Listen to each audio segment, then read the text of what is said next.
Hey everyone, what's going on? It's Andy Richie here. Boop boop. Today we're going to show you how to use blocks in the sandbox, some of the basic functions that we have with them, how to add different blocks to the game, how to build different structures and get the most out of the tools that we've got in here. So I'm going to jump straight in. Let's go. So guys, we're going to open up the sandbox game. We're going to create a new experience and we're just going to call this block basics, and we shall pick the lake one and do one by one. Create. So once this is open, we can have a look through our world, and this is the size of the one by one. So with the blocks here, we can just remove these from our inventory. 2 seconds and I'll show you. You click and drag away to remove them from your inventory, and we can go to the blocks in here, and if we find a block that we like, we can click and drag and place into our hotbar at the top. We can also just click on the block here and we'll be able to use it for the time, but once we switch to a different tool, it's going to remove that block from there. So we'll put a few blocks into here like this, and the first thing that we're going to do is we're just going to show you how to place some blocks. So we're going to left click on our mouse and pull across, and if we pull in a straight line, we will get a straight line there like that. We can also go from corner to corner to create a flat area that you choose. Now we can also go over the area here, and we can hold shift, and if we keep hold of shift and move our mouse up and down, we can change the height here. This is a really useful for if we're building something with multiple floors. We can create a tower like this, and we can create floors of different heights. So then if you want to, what you can do is you can come up here and we can build another floor on top of there like that. And then if you want to, you can delete the blocks from underneath by spinning around. So it's right click on the mouse and drag to the area you want to delete it, like that. So you have a few different tools here. At the moment we're on the free tool.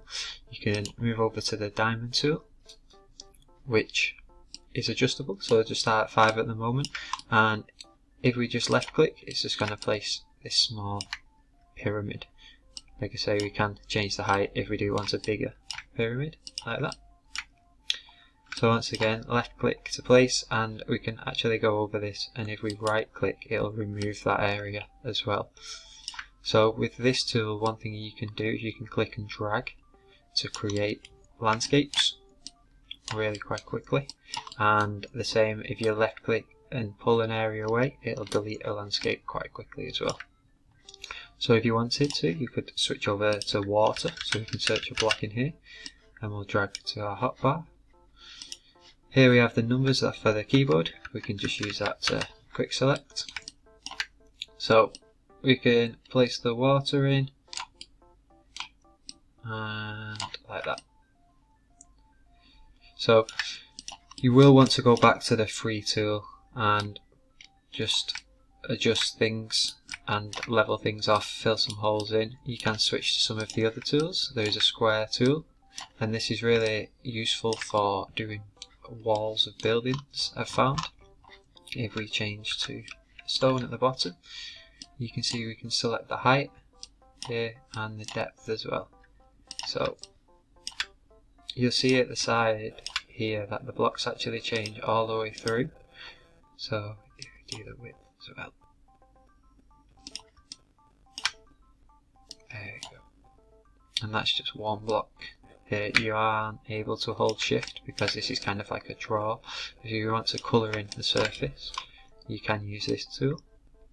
Or another option is if you go to sphere and you change everything to 1, you'll be able to just click and colour in however you want with whichever block that you have there. So I find this quite useful for once you've found the pattern of your terrain and how you want it to be, then you can just go in and colour the blocks to add more detail to that there.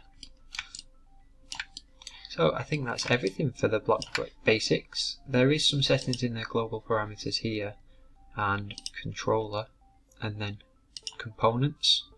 And here you can choose which blocks will damage the avatar. So if we wanted to add a block, we just click add, and if we wanted the water to damage the player, we would just add the water block to here. And then if we hit tab to jump into our experience, you'll see that the water is actually damaging the player now, taking 20 off each time there. So that's everything for today for the block basics. I'm going to release a video that I advise you to watch. That'll be on terraforming, and we'll use some of the techniques that we've gone through today. But I'm going to be stuck in this infinite death loop. I hope that helps you build your world. Make sure you are using the tools over here. And good luck, guys, and see you in the metaverse.